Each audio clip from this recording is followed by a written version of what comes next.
Gold, trusted gold buyers. మీరు తాకట్టు పెట్టిన బంగారాన్ని విడిపించి ఈ రోజు ఉన్న మార్కెట్ ధరకు కొనబడను. పూరక చక్ర స్వామింజై నమః. ఓం ఐం హ్రీం శ్రీం సర్వ సౌభాగ్యదాయక చక్ర స్వామింజై నమో నమః. ఓం ఐం హ్రీం శ్రీం సర్వార్థ సాధక చక్ర స్వామింజై నమః. ఓం ఐం హ్రీం శ్రీం సర్వ రక్షాకర చక్ర స్వామింజై నమః. ఓం ఐం హ్రీం శ్రీం బ్రహ్మానందమయ చక్ర స్వామింజై నమో నమః. సత్సంకల్ప సిద్ధిరస్తు, మనోవాంఛా ఫల సిద్ధిరస్తు, తథాస్తు.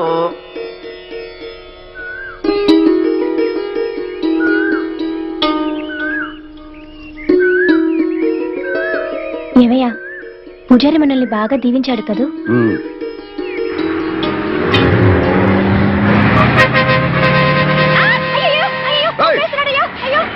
సిటీ కొత్తగా వచ్చారా? ఎవరు మందే? వారు వారు వారు వారు భలే కనిపెట్టేశాడే. ఎలా కనిపెట్టావు బియ్యా? మీ మొఖాలు చూస్తేనే తెలుస్తుంది. ఎలవయ్యా పొద్దునే రోడ్డు కట్టంగా.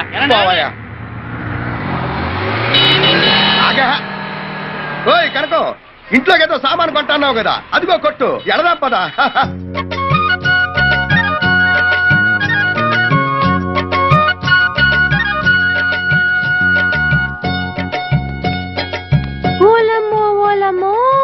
ఇంత పెద్ద కొట్ట మరేమనుకున్నావే? మన ఊరు ఎంకై కొట్టు అనుకున్నావే అండి? హైటెక్ సిటీ హైదరాబాద్ నగరం. ఎక్స్క్యూజ్ మీ, అయ్యి బాబాయ్, వాట్ యు వాంట్?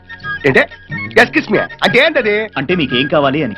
అదే మా కనకానికి వంట సామాను కావాలంట, అందుకే తీసుకొచ్చాను ఇక్కడికి. మేడం ఇటు వెళ్ళండి, మీకు కావాల్సిన ఓకే ఓకే. ఊరుకోవయ్యా.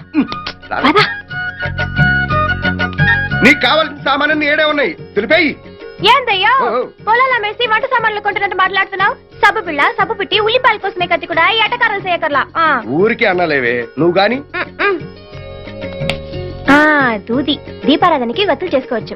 కూరగాయలు కోసుకునే కత్తి. రోడ్ నెంబర్ 12 కి డెలివరీ పంపించారా? పంపించాను సార్. సార్ వాయ్, ఆ తాడు ఇనుపు తీగ కంటే గట్టిగా ఉంటుందండి. సర్లే వాయ్.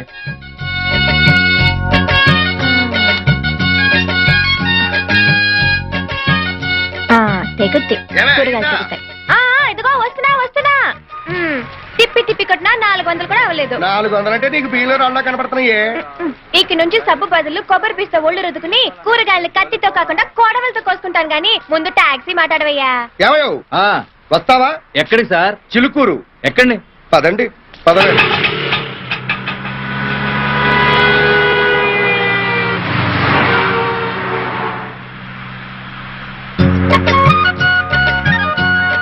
చాలేవయ్యా, తిప్పింది చాలు. బానే ఉన్నావు, మీసం ఊడిపోగలదు. నువ్వు ఒకదానివి.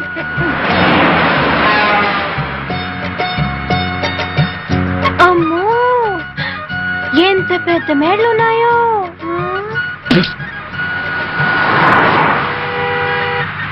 ఓ డ్రైవర్ బాబు, సార్ ఇవన్నీ బిల్డింగ్లా అట్ట బిల్డింగ్లా? బిల్డింగ్లే, కాంక్రీట్ బిల్డింగ్లు. కనుకవా బిల్డింగ్లు అంటే ఇవన్నీ. ఇదో డ్రైవర్ బాబు, కూతంత పాటలు పెట్టరాదో ఇనుకుందామా? కారులో టేప్ రికార్డర్ జరా ఖరాబ్ అయిందనా. రేడియో ఉంది. ఏదో ఉన్నదే పెట్టరాదు, కాసేపు కాలక్షేపం అవుద్ది. ఏమే కనుకవా? ఆకాశవాణి హైదరాబాద్ కేంద్రం ఇప్పుడు శ్రోతలకు ఉన్న సినిమా పాటలు. ముందుగా మేజర్ చంద్రకాంత్ చిత్రంలోని పాట. అదే శుభారంభమే. మా నాన్న ఎంటివాడు పాట కదా.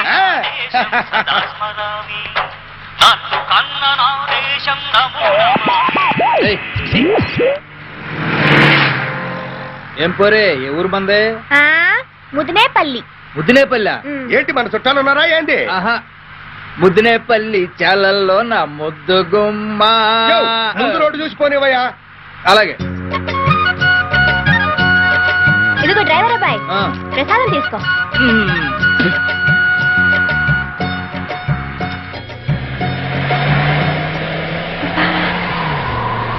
చలిస్తుందయ్యా. అర్థం ఎత్తితే పోలా, ఎత్తేయి. ఇదేనా? ఇదిగో అబ్బాయి, డ్రైవర్ అబ్బాయి, నీ అద్దం కూడా పైకెత్తు, నాకు చాలేస్తుంది.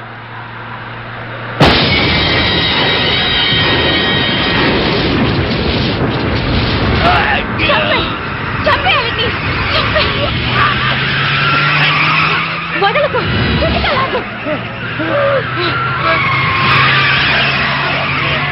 చావాలి.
రండి.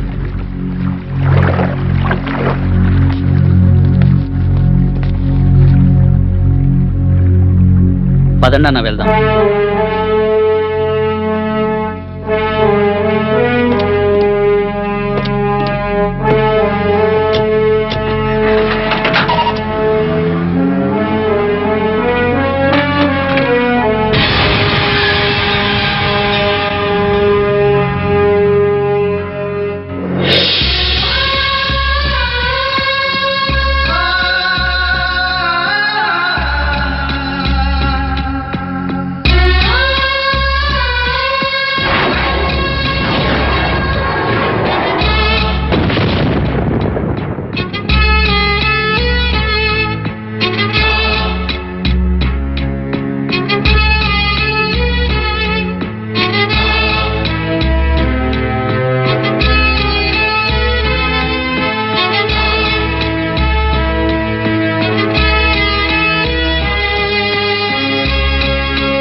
ఈ మర్డర్ ఎన్ని గంటలకు జరిగి ఉంటుంది?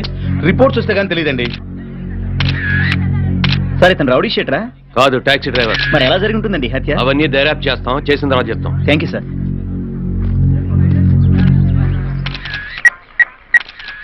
లాయరు, మన యాదగిరి మర్రిపోయాడురా. అవునరా, నువ్వు వెంటనే బయలుదేరి కోటేశ్వర గారింటికి వచ్చేసాయి.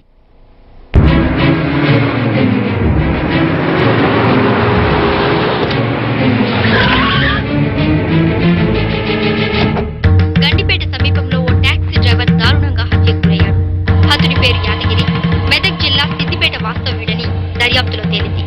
మృతదేహాన్ని గాంధీ మెడికల్ హాస్పిటల్ కి తరలించగా అక్కడి నుంచి మా రిపోర్టర్ అందించిన వివరాలు ఇలా ఉన్నాయి.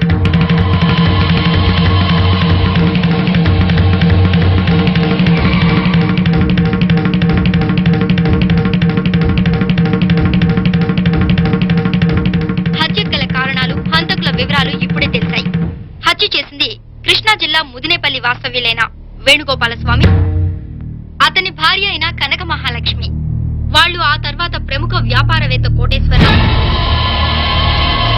ఆయనకి ఒక్కగానొక్క కొడుకైన ఆనంద్, అటు తర్వాత చంపబోయేది డాక్టర్ పెద్దిరెడ్డి సుబ్బారెడ్డి,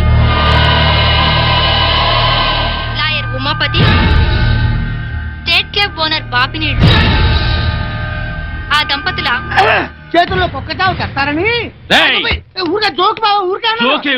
చెప్పు తీసుకొట్టా.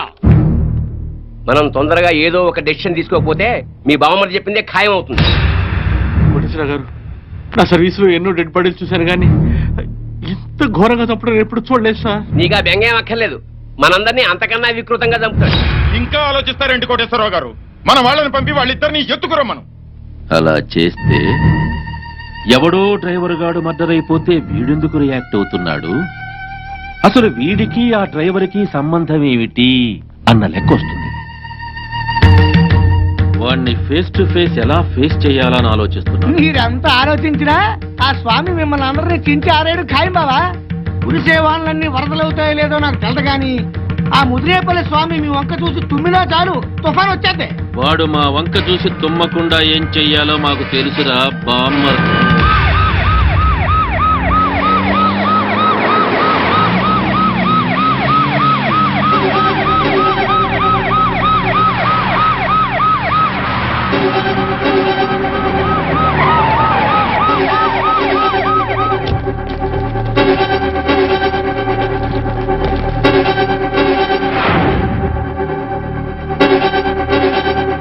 చదువుకునే వాళ్ళు రాజకీయాల్లోకి రావచ్చు, చదువుకుంటూ వ్యాపారాలు చేయొచ్చు, చదువుకుంటూ సంఘ సేవ కూడా చేయొచ్చు. కానీ చదువుకునే వాళ్ళు సంఘ విద్రోహుల్ని, హంతకుల్ని పట్టి చట్టానికి అప్పచెప్పాలి. అంతేగాని వాళ్ళకి ఆశ్రయం ఇవ్వకూడదు. We are sorry to say sir, ఇక్కడ సంఘ విద్రోహులు ఎవరూ లేరు, హంతకులు ఎవరూ లేరు. స్వామి అతని భార్య మీ హాస్టల్లోనే ఉన్నారు. ఉంటే ఏంటి?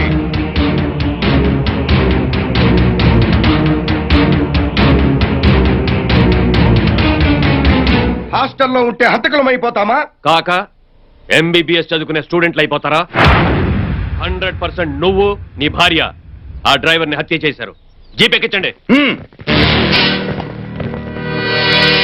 వీళ్ళని అరెస్ట్ చేయాలంటే వీళ్ళే హంతకులను సాక్ష్యం చూపించాలి. సాక్ష్యం ఇక్కడ కాదు, కోర్టులో ప్రొడ్యూస్ చేస్తారు. వీళ్ళు డైరెక్ట్ కోర్టుకు వస్తారు, మీరు వెళ్ళండి. Students, you should not exceed your limits, otherwise. ఏం చేస్తారండి? లాఠీ చార్జా? We don't care. కాల్పులు జరిపి మా అందరిని చంపితే తప్ప వాళ్ళని తీసుకెళ్లలేరు. మీరు లోపలికి వెళ్ళండి సార్, వాళ్ళ సంగతి మేము చూసుకుంటాం. Raghu, arrest them. Come on. A student మీద నా దెబ్బ పడిందో ఏం చేస్తావురా?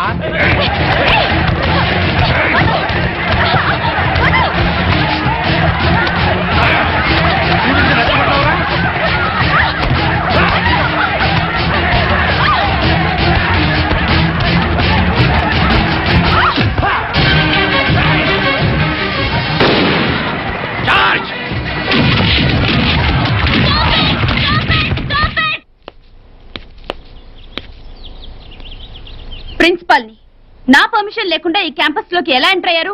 ఈ క్యాంపస్ లో స్టూడెంట్స్ మాత్రమే ఉంటే మేము వచ్చే అవసరం ఉండేది కదండి. హంతకులు ఉన్నారు. ఒళ్ళు దగ్గర పెట్టుకొని మాట్లాడండి. పచ్చ కామెర్ల రోగం ఉన్నవాడికి లోకమంతా పచ్చగా కనిపిస్తుంది. చూడండి, మాకెవ్వరికి పచ్చ కామెర్ల రోగం లేదు. ఇలా రాంగ్ డయాగ్నైజ్ చేసే మీలాంటి వాళ్ళు చాలా మందిని చంపుకు తింటున్నారు. ఓకే, మీరు కరెక్ట్ గా డయాగ్నైజ్ చేసి వీళ్ళల్లో హంతకులు ఎవరో చెప్పండి. ఈ క్షణమే మీతో పంపిస్తా. స్వామి, అతని భార్య. వాట్? వీళ్ళ? ఎప్పుడు చంపారు? ఎవరిని చంపారు? ఈ రోజే చంపారు. చనిపోయిన వాడు టాక్సీ డ్రైవర్ యాద్గిరి. శవం కూడా మీ హాస్పిటల్లోనే ఉంది.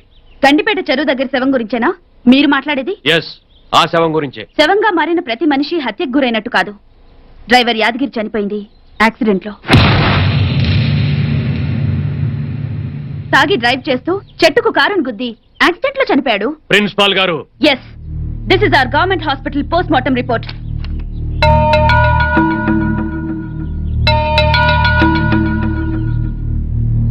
చనిపోయిన వాడి మొహం అంతా రాయితో కొట్టినట్టు పచ్చడైంది. తాడుతో ఊరేసినట్టు మెడ చుట్టూ గుర్తులున్నాయి. అయినా వాడు యాక్సిడెంట్ లో చచ్చిపోయాడని మీరు పోస్ట్ మార్టం రిపోర్ట్ ఇచ్చారు. ఇది హత్యో ఆత్మహత్యో యాక్సిడెంటో చెప్పాల్సింది గవర్నమెంట్ డాక్టర్స్ అయిన మేము. మా రిపోర్ట్స్ ప్రకారమే పోలీసులు కేసు రాసుకోవాలి. ఆ రిపోర్ట్ ప్రకారం వెళ్ళి ఛార్జ్ షీట్ రాసుకోండి. మీరు పోలీసులకు కోఆపరేట్ చేయరన్నమాట. చెయ్యం.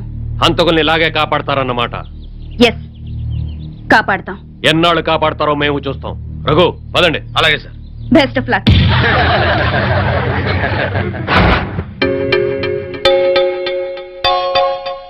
వారిజాక్షులందు వైవాహికములందు విత్త మాన ప్రాణభంగములందు బొంకవచ్చన్నారు.